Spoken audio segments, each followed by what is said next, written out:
A very warm welcome to all of you joining us today for our leadership webinar, where we explore strategies to increase diversity in orthopedics and to create lasting and impactful change. This is particularly pertinent as world events would suggest that this is needed more than ever.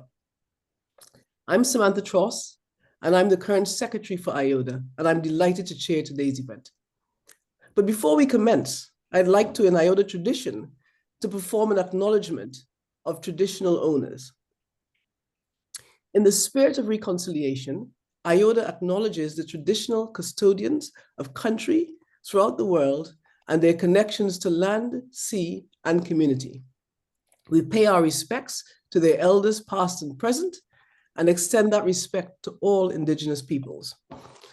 The mission of IODA is to create a global orthopedic community where all can thrive.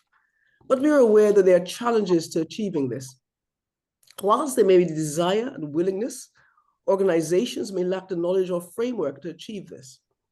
Hence, a template was created by our European representative, Marie Fridberg, which will be shared with you today. We've also today brought together leaders engaged in effecting change in their organizations, from whom we hope to learn from as we discuss ideas and strategies. It is very much hoped there'll be engagement from you, the audience, and we'd love to hear about what's working well in your organizations or barriers encountered. Please post questions in the chat and we'll endeavor to address them towards the end of the seminar. This webinar is expected to last an hour, where we present our template, thereafter have brief presentations and discussions with our invited speakers, and at the end, we will open up the floor to answer the questions posted.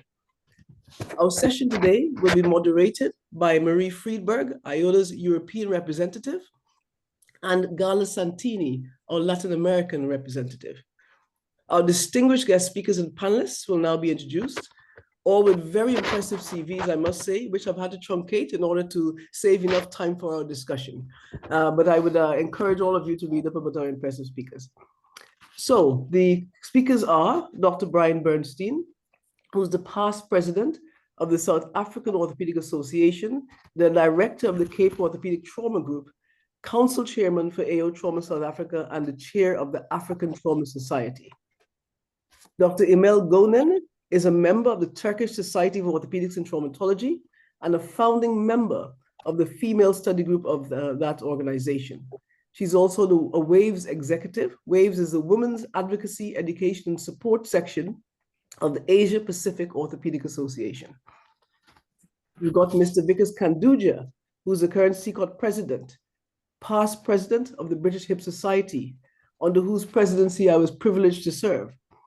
He's also the European chair of the hip preservation section of ESCA. We've got Dr. Sofiene Kallel, who is a professor aggregate of orthopedic surgery and traumatology, and the current president of the Tunisian Society of Arthroscopy and Sports Surgery. Dr. Luis Padilla, who is the secretary of FEMACOT, that's the Mexican College of Orthopedic and Traumatology, and a member of the Mexican College of Orthopedics and Traumatology. And last but not least, Dr. Holly Pilson, who's the chair of the Diversity Advisory Board of the American Academy of Orthopedic Surgeons and our current North American regional representative for IODA. So I'd like to now hand over to Marie, who will present the template before a wider discussion. Thank you. Thank you very much for this beautiful introduction, Samantha. So I'll just try to share my screen.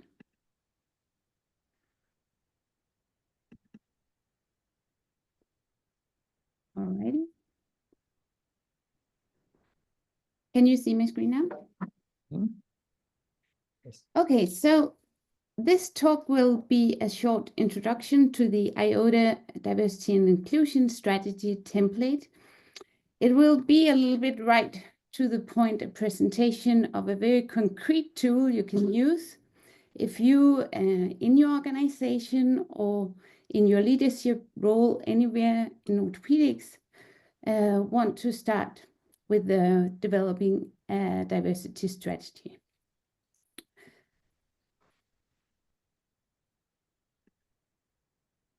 So, some background. Our experience is that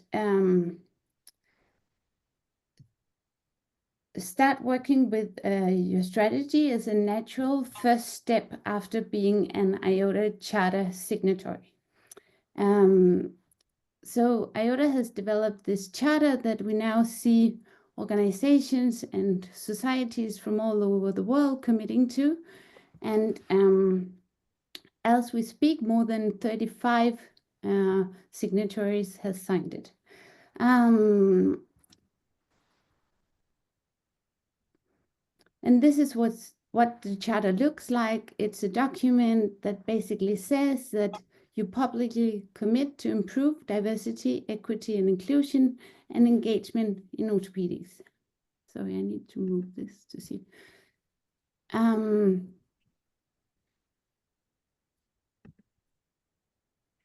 You acknowledge that it's essential to the society we serve and for our patients and our profession. And you do it to provide higher care and more equitable and patient-centered care. And in the charter, there's a list of bullet points we suggest that you start work with. And it is to develop a strategic plan, to outline progress strategy, set goals and report them, to include historical excluded groups in volunteer and leadership roles, be intentional about setting panels, speakers, and programs, recognize contributions, and facilitate opportunities. So you are already on this path to diversity, but how do you get there? Now we get to this template in a minute, but first I would like to present this is the 4 main barriers that has been identified within research on diversity in orthopedics. And that is lack of visible role models, unconscious bias in reporting and promotion, and lack of flexibility, and lack of mentorship and sponsorship. And this is how the IODA Orthopaedic Association Diversity Strategy template looks like. And if you take a closer look, then to the left-hand side, you have a column that outlines the strategic objectives to drive diversity. And what you could do is to add in those barriers that has been identified within the research. Then on the top row or the top bar, you have the methods in the middle, and then to the right-hand side, you need to write down metrics. How are you going to measure your improvement? And let's take an example. If you work with the barrier lack of visible role models, then to the left-hand side, the objective is increase visible role models. Then you need to decide on a method you want to work with this. And that could be increased diversity in social media and publications, or increased diversity of speakers, moderators, panelists, etc. And then to the right-hand side, you outline your metrics. And I think it's extremely important that you also put a timeline on when you're going to monitor your improvement and development, because that would also be the time where you need to look at your strategy plan and maybe revise it and set new goals. And if you do this, then you also address the IODA charter bullet point where it says intentional efforts to panel speakers and programs. Second barrier could be address the unconscious bias in reporting and promotion, and you simply work the same way, filling out the 3 different columns, and like that you can start drafting your strategic plan. I will share this afterwards with you so that you can look into it. This is just examples, and you might have different needs and solutions that is specific in your region or in your community somehow. Barrier lack of flexibility and the barrier lack of mentorship and sponsorship. If you need inspiration, you can look out of the landscape of orthopedics internationally, and I know that the Canadians, BOA in UK, and the Americans Academy has an online available strategy plan you can look into and get inspired from. This is the roadmap of how the Italians work with their strategic plan, and I particularly like that they made sure to have engagement and commitment from the community as they work with it, because it's super essential for the community to engage with this. So the goal is to create a culture in orthopedics where everyone can thrive and develop. And I like this way of putting it. It's said by Dr. Simon Fleming, a culture where all people can come to work, feel comfortable and confident being their true self, and live and work authentically. So by this, I will thank you, Mary. Thank you, Mary. Great presentation. I think this temple is inspiring, and it can help a lot to institutions and organizations that are starting development the path to diversity. But let's start and let's see what is happening in the world right now. And maybe we can start breaking the ice with Dr. Padilla. He worked, as Samantha said, in the FEMECOT in Mexico. And Luis, can you tell us what is your organization doing to advance a day? Well, thank you very much. Thank you, everyone, for attending this particular important webinar. Thank you for the invitation to participate in it. I'm honored to represent my organization, the Mexican Federation of Orthopedic and Traumatology, FEMECOT. We are the largest orthopedic association of Spanish language in Latin America and the second largest worldwide. We have recently implemented and adopted the principles of diversity, equity, and inclusion with just 1 year of experience. Consequently, our progress has been modest, but every beginning is like this. And we are enthusiastic about advanced initiatives to enhance patient care through DEI. So we have been working in this relevant field, as I said, for 1 year, and we are in baby steps. Our organization has strongly emphasized DEI by integrating the diverse committee into the scientific committees, promoting active DEI-focused training, and implementing policies that reduce bias in residency and inside our membership through education, mainly through education. For example, we did a webinar on the role of women in orthopedic that was very well attended for Spanish-speaking orthopedics. We have did workshops on gender-based violence and how to combat unconscious bias aimed at orthopedic surgeons. We did a sign language course to foster inclusion.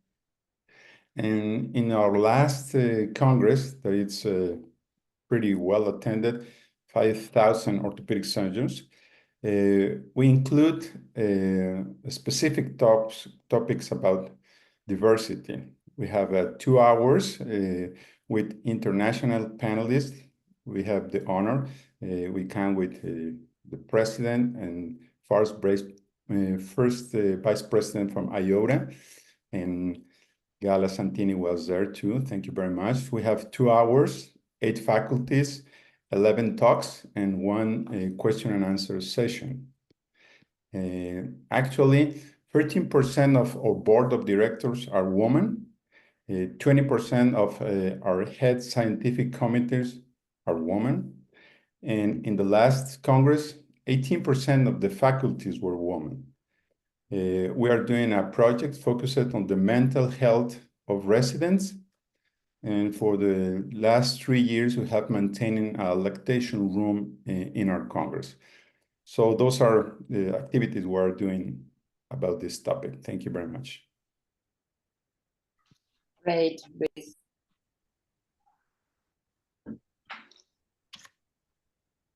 Okay, let's see what is happening in the other part of the world. Maybe Dr. Gonen could present herself and tell us the resistance to diversity she found after driving some initiatives, and what do you think are the best topics to overcome the barriers you find. Yes, thank you. The Aquas Wave section was established in 2021 with the goals of promoting women in orthopedics and raising awareness of orthopedic conditions that impact women in the community. And today, APO has 24 member chapters, more than 65,000 members from over 40 countries. So this is a very huge country number. So the Aqua Waves Committee was established 3 years ago, just 2021, and currently has 130 members. And given this vast network, the implementing initiatives across all the countries is a challenge, and we're in the process of building meaningful connections and exploring each region with a long-term perspective, and by focusing on the unique needs of each region and fostering their engagement and involvement. And we aim to move forward and expand our efforts to advance our agenda. So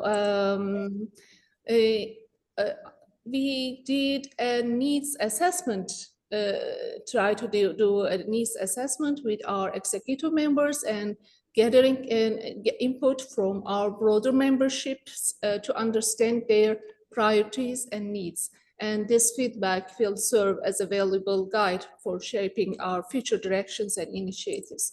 And in terms of organizations as waves, for 2 years, we are trying to creating role models culture with highlighting the success of women leaders to inspire younger colleagues. And we're networking and community building.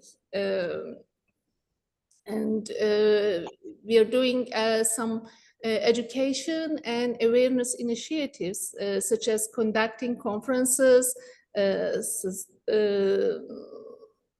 to address the with a high level of participation each year in the APO Congress and also in other international Congress. So we try to deal with awareness, and I mean, we try to talk about awareness and deal with implicit bias and try to talk about leadership, workplace health, payment issues, mentorship, all are in our agenda for years. So we try to promote underrepresented group in leadership roles for Congress presidents, moderators, and speakers, etc., and publishing our annual reports. And also our President Turjuta want me to imply our Turkish group studies for our organization. So we do also networking and community building in our Turkish committee. We have 95 members for 6 years, and then we are doing awareness initiatives, panels at Congress, and collaboration with national and international Congress, promoting the underrepresented group in leaders as Congress presidents or speakers. And we are doing data collection as demographic and engagement percentage, as complaints and feedbacks. What we are, we have ongoing studies on broadened data collection and monitoring it, and also having researches on DA. And we are sharing success stories by webinars and journals, and supporting role models by motivational speeches. And we are trying to organize inclusive events such as routine dinners or trips, some examples of our organizations. And we have ongoing organizations such as initiative stages or in the proposal stage, for example, just like IODA, to prepare a policy for minimum requirements and the declaration form workshops and the frontline education and leadership training, mentorship programs, and to broaden our data collection. Those are ours. Impressive. Thank you very much. Thank It you. sounds like you have done a lot of initiatives. Impressive. I Some would of like, our plans in the proposal stage, but most of them has been done. and may I ask, what have been the barriers you have experienced so far? What have been? The barriers? Yeah. The barriers are always there is a resistance because of the lack of understanding. There are some people with fear resisting to the change, and we need to deal with this kind of things, and also we need to do transparent and inclusive policies to include all and to declare our policies is very important to decrease this fear. And also maybe I can share a slide with you if it's on the yeah. As you might already see, there are always some resistant people for a change. You see, it is almost 5% in many researches. And if for the beginners, for the organizers, 5% is are the persons that leading the change, and the only 20% will be included very bravely in this initiative. However, 50% of the people would like to, in an organization, would like to see and act according to what happens. So they will go with the flow. So, and 20% will accept the change if there is no other option. So to overcome this resistance, we have to go on this resistant people 50%. So if we can get half of these 50%, we can have a good beginning with all the organization, with all the members, I guess. Oh, thank you very much for clarifying this. I would like to ask Dr. Bernstein, I know in South Africa you have a very special history, and what is your organization doing to advance diversity, equity, and inclusion? Thank you, Murray. It's a pleasure to be here. Thank you for the invitation to participate. So just a short answer is probably not enough. As you said, as you alluded to, South Africa having a slightly nuanced and unique history that changes our approach to diversity. And I think if you go back to the 14th century definitions of diversity, it's basically understanding that each individual is unique, but along the dimensions of race, ethnicity, gender, sexual orientation, and so on and so on and so on. We're a country that has been colonized from the north by other African tribes and Middle Eastern, the Arabic tribes, and also from the south by the European countries and different European countries. And then, of course, there were the indigenous tribes that were living on our land at the time. So there was a lot of conflict. We had over 300 years of colonial rule, followed by 46 years of apartheid, which was separate development and another form of colonial rule. And now we've had 30 years of what we considered our democracy or post-colonialism, in which to try and sort out the issues of diversity. But our needs really in this melting pot of a country are more than just gender diversity. There's also ethnic diversity, economic diversity, religious diversity, And we have persisting economic inequality, which plays a role. And this all impacts in our ability to get people trained and then admitted into the orthopedic world. And it also impacts in a number of ways with regards to patriarchy, the previous patriarchy, which has persisted throughout all of this. What are we doing as a community and as an orthopedic association? We've actually made great strides, and I think we can say that over the years now with national laws that impose quota systems and impose what we call Black economic empowerment, broad-based Black economic empowerment, we no longer really see a problem with regards to the previously disadvantaged being accepted. And so therefore people of all the different varying ethnic groups are able to access the training, and that obviously is clearly important for our population. The only problem there is with the persisting economic inequality is our education systems. So we have had to address education, support at a financial level, and so on.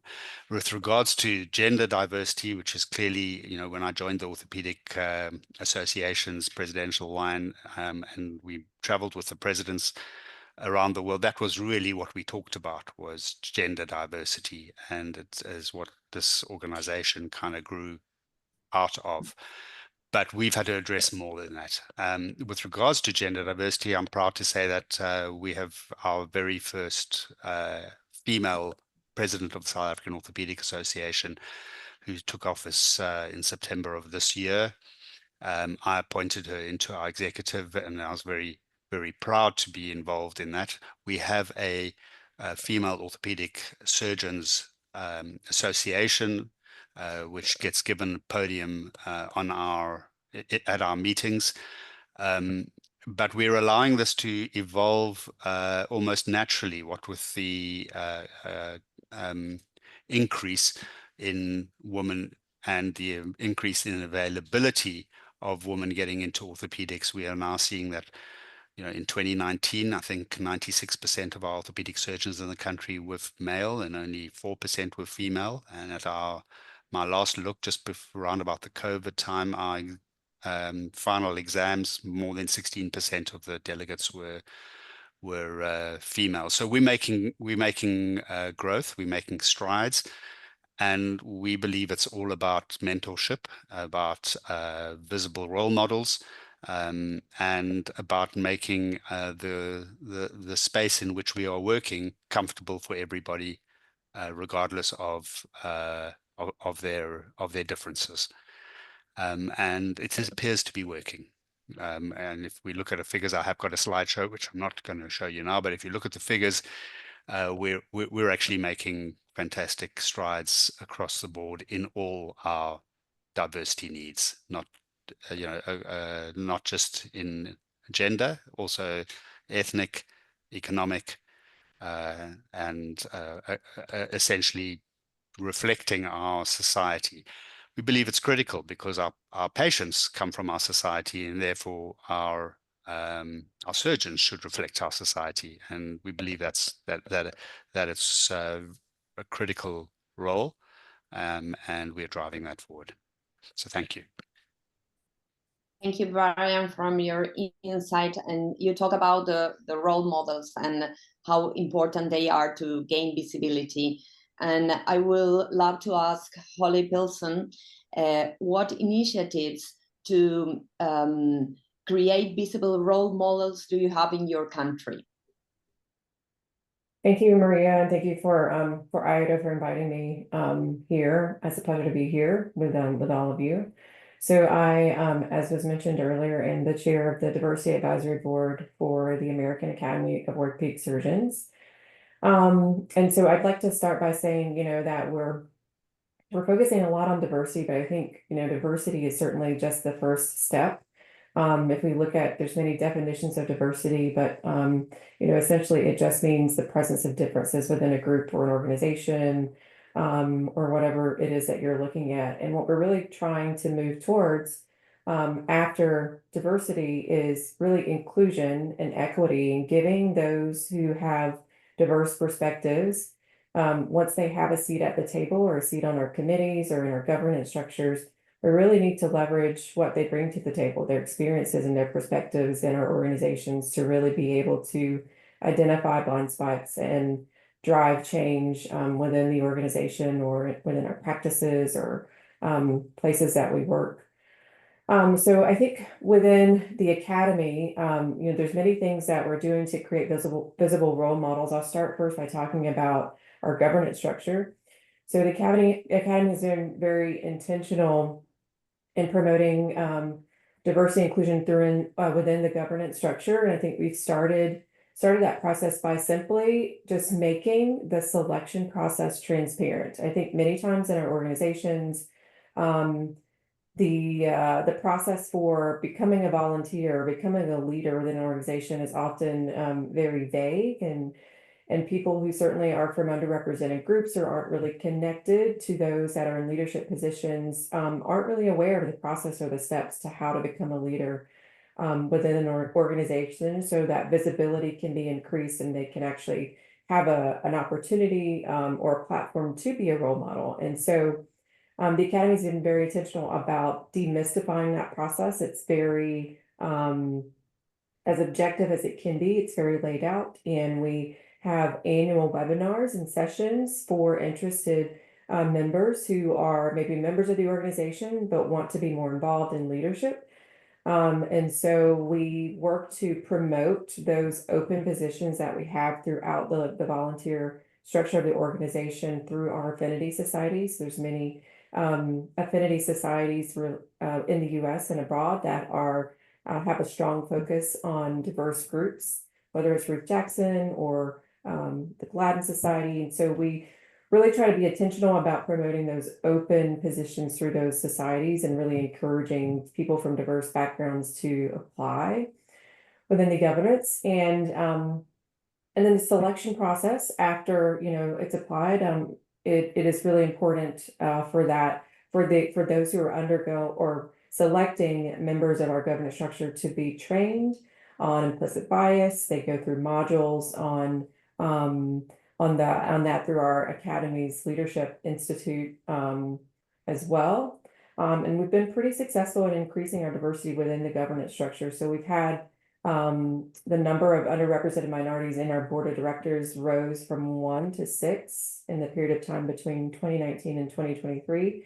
And then we had a 50% increase in the presence of women holding positions on the board of directors. And then that just continues to go up as we continue to increase our efforts in this way.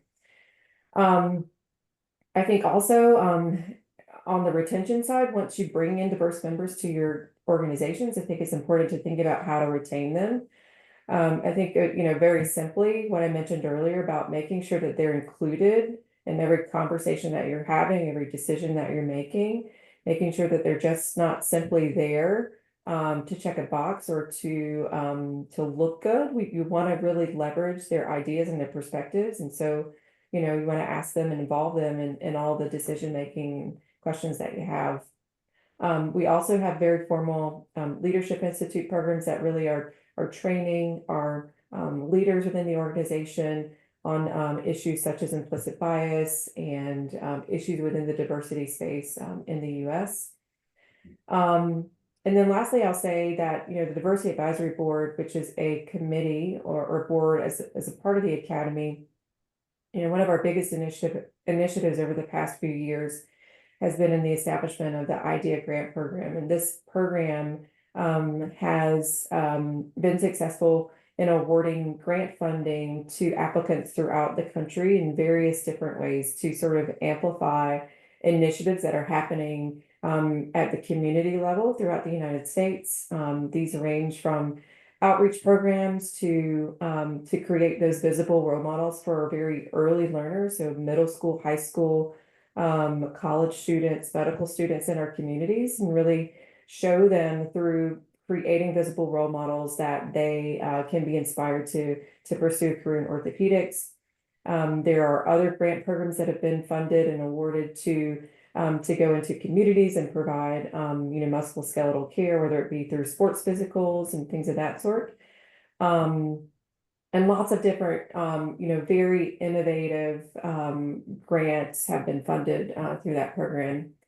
And so yes, I think, creating visible role models, you can look at it a variety of ways. I think, for the Academy, the first step was to look internally at our governance structure and figure out how to really better diversify that, and then leverage those ideas from those diverse members to then think about more broadly, how do we trickle this down throughout the organization and into our community. Thank you, Holly. Dr. Christy Weber has a question, and you were talking about fundings, and she told us that there is a growing movement to push back day at universities and companies. How do we manage to maintain and focus on this issue and continue to make progress in this phase of this effort? Was that directed to me? Oh, sorry. Yes, Holly, because we're talking about the US. Okay, so talking about the growing resistance to diversity and the question was, how do you maintain the focus in decision day initiatives?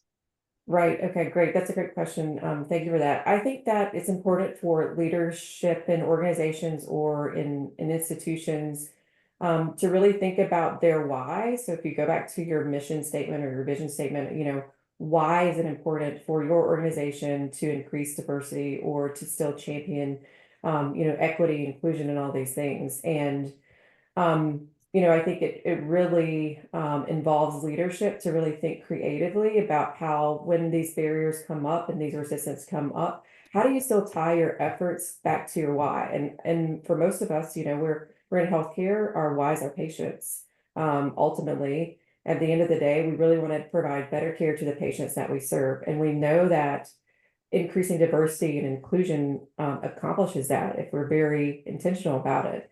And so I think we have to sometimes think strategically and outside the box about how to do the same things in different ways, because we have the same goals. But there are certainly resistance that's growing, and we have to think more creatively about how to do that. And I'll say, it's also important to also think about increasing our allyship, right? So in our specialty in orthopedic surgery, it's going to be a very long time before the specialty is not a majority specialty, so majority male, majority whatever race, ethnicity in the U.S. White.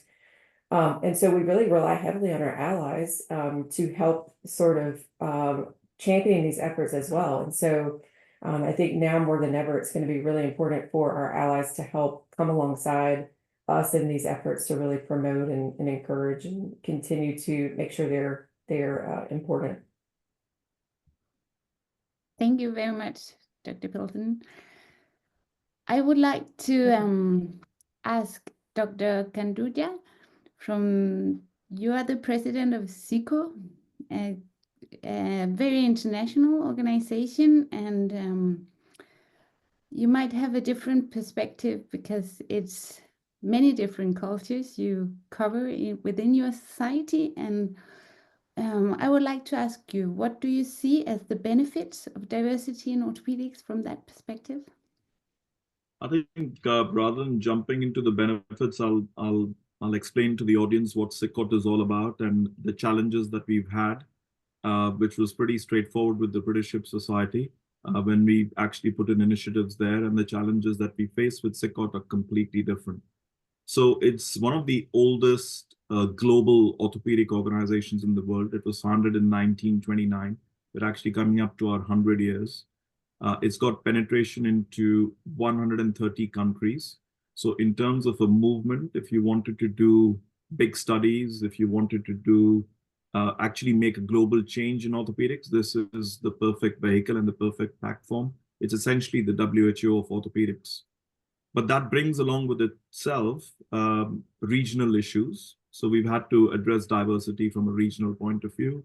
We've had to address diversity from an economic point of view, because not every country is blessed the same way. lots of countries in war zones, and there are orthopedic surgeons out there, so there is a huge amount of conflict there. There's obviously age, so generally the SICOT membership has been on the higher side. We've had to push the agenda to get more youngsters in, and then obviously there is gender diversity to address as well. So we've had to address diversity at multiple issues, pretty much like South Africa within the organization. And to do that, we've, over the last 4 to 5 years, we've been investing significant amount of effort to actually look at all these areas. And the way I've had it in my mind is actually, it's 2 eyes. So you start with identifying the problem, you know that there is an issue. The second eye is intent. There should be an intent to actually correct that problem. The third is C, you communicate that these are the issues and this is your intention. And finally, action. So I call it IICA. And that's what essentially we've tried to do within the organization.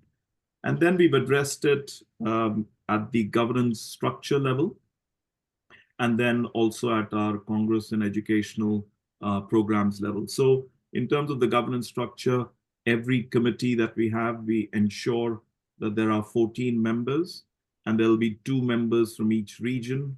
Actually, within that committee, there will be a role for a female member, and there'll be a role for a young surgeon.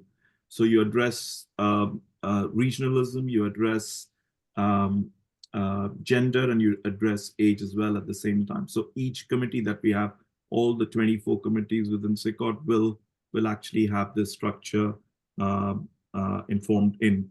The second bit is making sure that we have got the Mentorship Academy and the Leadership Academy. And again, both will be focusing on all these 4 aspects of diversity to encourage younger people joining the organization, to encourage people from the lower economic zones joining the organization, and to help them. And inappropriate, we've ensured that the fee that people have to pay is actually based on the WHO definition of economic zones. So obviously, if you're in a country with a lower economic per capita income, then you're going to pay much less to join the organization and contribute. And similarly, we've got allowances made for people who are actually working in war zones or conflict zones. So you take that into consideration as well. So that's on the governance and the structure side. And then finally, in terms of the actual Congress or the educational programs, again, we ensure that we've definitely got the Women in Orthopedics. The Young Surgeon Committee gets about 8 sessions in each Congress. So you promote that. At the last Congress, we had, I think, about 11%. The aim is this Congress, we go on to 15% involvement of women. So you're creating allies as well. You're creating visible role models. For example, Margaret Falk is on the executive board. She's quite high up in SICOT. So you create visible role models as well, and then people start following. And finally, we've got enough grants and prizes towards the end of the Congress and also throughout the year to ensure that we target each aspect: the lower economic zones, women, surgeons under the age of 40, and for surgeons who are senior and retired and want to contribute through their expertise into economic areas which are deprived. We've got programs for them as well, so they can actually go and spend 4 weeks, let's say, in Africa and actually contribute to their expertise. So that's, in a nutshell, what we are doing in addressing diversity in different aspects. But more importantly, I think, like the previous speakers said, it's not only about diversity, but it's about inclusion and equity, and what can this bring to the table. I think that's what's most important, and we're beginning to see the effects already. Thank you. Amazing. Thank you very much for this. Right. I have, Mary, a question for Dr. Kallel. And previous speakers talk about mentorship and education, and I really want you to tell us what mentorship and sponsorship initiatives do you have in your region, and what has worked and what has not worked. Thank you very much. Thank you for invitation. I'm very happy to be here and to talk about our experience in the region, and mainly in Tunisia specifically, and a little bit more in North Africa, because there are a lot of similarities between these different countries. Specifically for Tunisia, it's a little bit strange in the orthopedic field. The introduction of women came very late. Even Tunisia is the third country of the world by the UN classification in the inclusion of women in the professional field, including finance, whatever. But in the medical field, mainly in orthopedic, the introduction of women came a little bit late. We don't have problems of races, of disparities in the population, since our educational system in Tunisia was very inclusive since the 1950s. Then we strive to have the inclusion of ladies in the educational system, but in the medical field, we are at 60% of medical students are females. But in the orthopedic, the introduction of women started more than 25 years ago. Our first orthopedic lady, but the second one came maybe 10 years later, and the third one came 6-7 years later.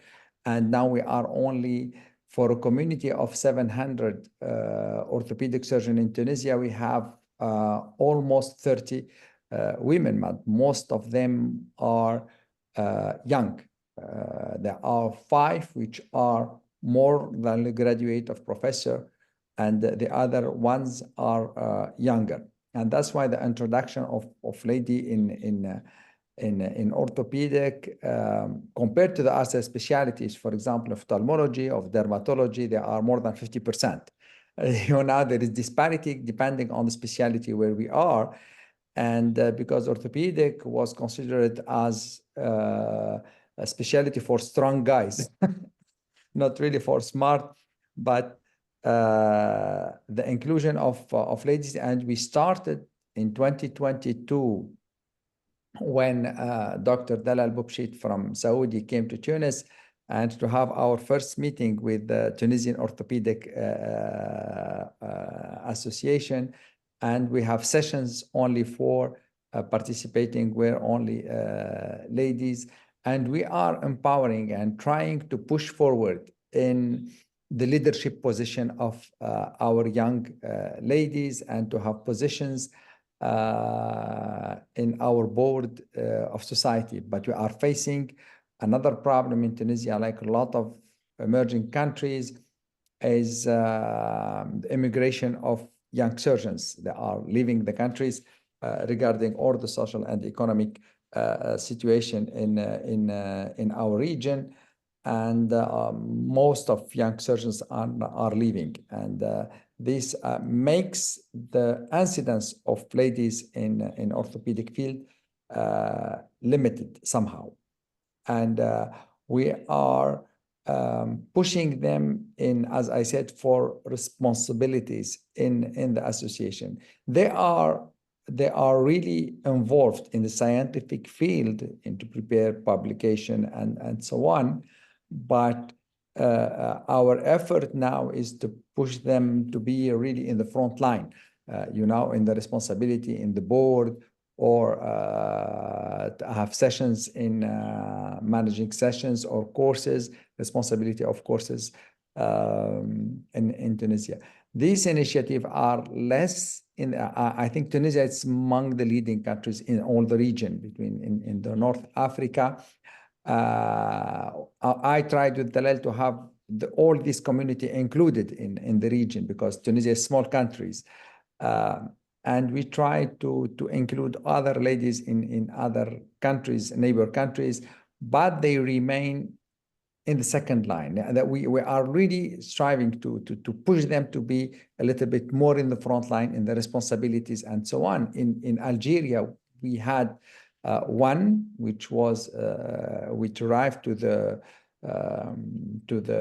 leadership of the Algerian Society of Orthopedic Surgery, but it was really a rare case. And and we have less ladies which are involved. In North Africa, we don't have a lot of problems of races. We don't have problem of there is problems of economic, but it is not really very, very important, since the economic disparities are not really very, very, very important. But for us, is including the orthopedic specialty in the female world, as we say, because there are much more in other supposed easier specialties or to try to reduce this disparity between the specialties, where some of them, they are 40% or 50% which are female, and in orthopedic they are only 7 or 8%. But we are facing this problem that it is heavy specialty, more calls, X-ray exposure for lady, because orthopedic is there is exposure of to X-ray more than the radiology, which is a little bit strange, because the radiologist is not in the front line with the machines, but in orthopedic they are in front line with the C-arm, and this makes more difficult to include ladies in the orthopedic specialty in our region. Thank you. Dr. Kallel, for your insight. We have a question from Dr. Weber too, and everyone at the panel can answer.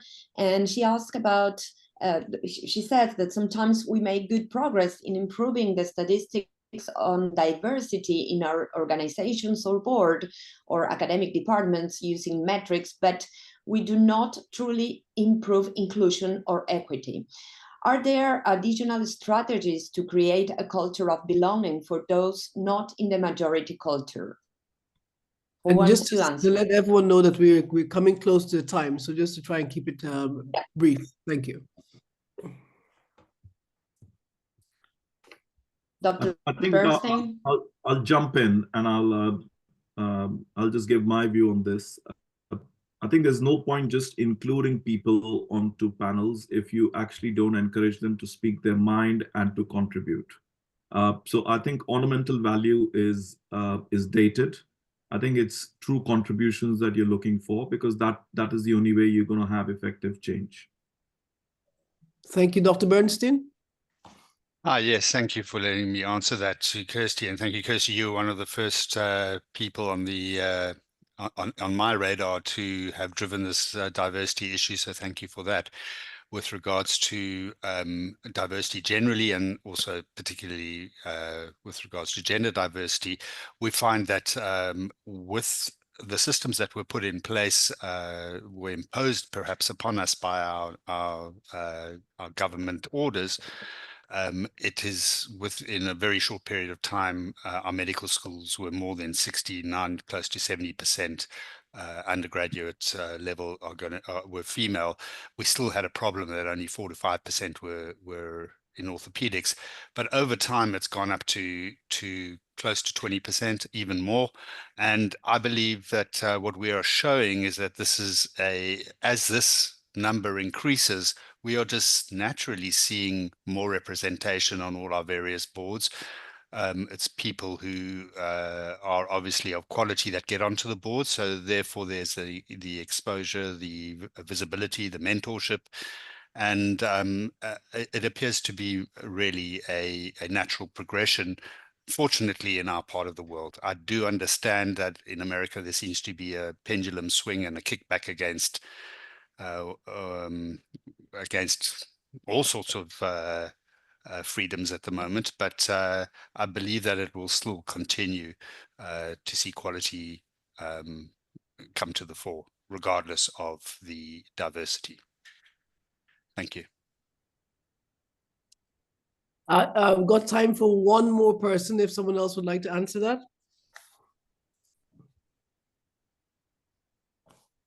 No? Okay. Well, I think it's coming up close to the time, so I'm going to just like to summarize the event. It's been a very thoroughly engaging and interesting, informative webinar today, which I've thoroughly enjoyed. I've been very uplifted by the global efforts that are taking place to try and improve DEI initiatives across the world.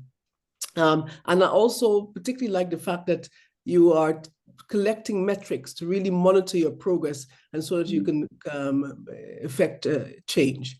I really liked the sort of summary there that Mr. Khanduja gave. He said it talked about identifying the problem and having intent. And that's really for our leaders in the organizations to really focus on those areas. We have to lead with intention.